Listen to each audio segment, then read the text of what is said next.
September 15 విలీన దినాన్ని రాష్ట్ర ప్రభుత్వం నిర్వహించాలని బీజేపీ నేతలు డిమాండ్ చేయడం హాస్యాస్పదమన్నారు మాజీ ఎంపీ సీనియర్ కాంగ్రెస్ నేత వి హనుమంతరావు. ఇది ముమ్మాటికి విలీనమేనని, విమోచనం కాదని ఆయన స్పష్టం చేశారు. విలీన సమయంలో బీజేపీ కానీ ఆర్ఎస్ఎస్ కానీ ఎక్కడుందో చెప్పాలంటున్న మాజీ ఎంపీ వి హనుమంతరావుతో మా ప్రతినిధి భవిత ఫేస్ టు ఫేస్. ప్రస్తుతం మనతో పాటు ఉన్నారు మాజీ ఎంపీ కాంగ్రెస్ సీనియర్ నాయకులు హనుమంతరావు గారు మనతో పాటు ఉన్నారు. చెప్పండి, కాంగ్రెస్ ప్రభుత్వం అధికారికంగా నిర్వహించాలి సెప్టెంబర్ 17 అని చెప్పేసి బీజేపీ డిమాండ్ చేస్తుంది. వక్రీకరిస్తున్నారు వాళ్ళు అంటున్నారు. చూడండి, ఏది చేసినా విలీనం మీద చేస్తాం. రాజును లొంగదీసినాం, అన్ని సంస్థానాల రాజులు కూడా విలీనమైనరు. ఈయన ఒక్కసారి మాత్రం ఏడాది పొడుగు 48 దానికా కాలే. ఆ 48 తర్వాత అది కూడా పండిట్ జవహర్లాల్ నెహ్రూ గారు బీయింగ్ ఏ ప్రైమ్ మినిస్టర్ ఇక్కడ అల్లకల్లోలం అవుతుంది, ఊచకోతకు వస్తుండ్రు, ఏది నిజాం పోలీసులు అని ఆయన పంపించిండు. ఆయన తర్వాత విత్డ్రా అయ్యిండు. ఇది విమోచన దినం కాదు, విలీన దినం అనేది నా ఉద్దేశం. ఇది విమోచనమే, సర్దార్ పటేల్ సాహసంతోనే మనకు విమోచనం దొరికింది అని చెప్పి అంటున్నారు. లాస్ట్ ఇయర్ ఇప్పటికే కేంద్ర ప్రభుత్వం అధికారికంగా విమోచనాన్ని కొత్త స్లోగన్ ఎందుకు పెడుతుందంటే సర్దార్ వల్లభాయ్ పటేల్ వచ్చి ఆయన విమోచనం చేసిండని.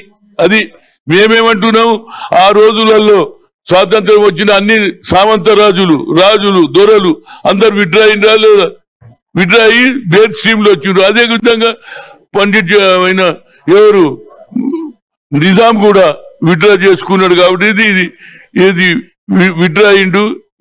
ఇది విమోచన దినంగా అయింది, కానీ ఇది విమోచన దినం కాదు.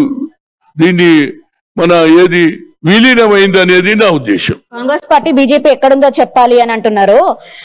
1947 లో స్వాతంత్రం వచ్చినప్పుడు ఇప్పుడు అందరు జరుపుకుంటున్నారు కదా, ఇప్పుడు ఉన్న వాళ్ళంతా కూడా స్వాతంత్రం వచ్చినప్పుడు ఉన్నారా? అట్లా మాట్లాడితే ఎట్లా అంటున్నారు. చూడు, దాన్నే కంటిన్యూ చేసిన మేము.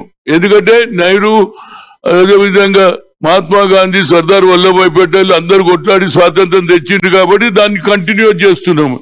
వీళ్ళు ఎన్నడు జెండా ఎక్కించారని అడుగుతున్నా.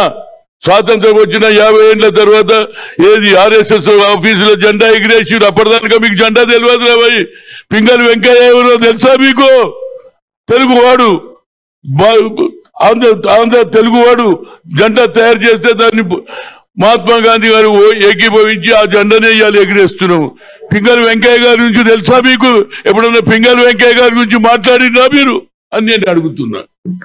ఫీజు రియంబర్స్మెంట్ చెల్లించక కాలేజీలన్నీ కూడా మూతపడే పరిస్థితి వచ్చింది. నేను మాట్లాడేది ఓన్లీ ఇది విలీనము అని చెప్పడానికి. విమోచన అనే దాన్ని వాళ్ళు తప్పుడు ప్రచారం చేస్తున్నారు, దాని మీదనే మాట్లాడుతారు. ఇది విలీనం మాత్రమే ఒప్పుకుంటాము, ఖచ్చితంగా ఇది విలీనం మాత్రమే కానీ విమోచనం కాదు అని చెప్పేసి హనుమంతరావు చెప్తున్నారు. ఆనాడు విలీనం అయిన తర్వాత 50 ఏళ్లకు వీళ్ళు జెండా ఎగరేశారు, అన్ని రోజులు ఏం చేశారో బీజేపీ వాళ్ళు చెప్పాలని చెప్పేసి డిమాండ్ చేస్తున్నారు. కెమెరా పర్సన్ రాజుతో భవిత, IN న్యూస్, హైదరాబాద్.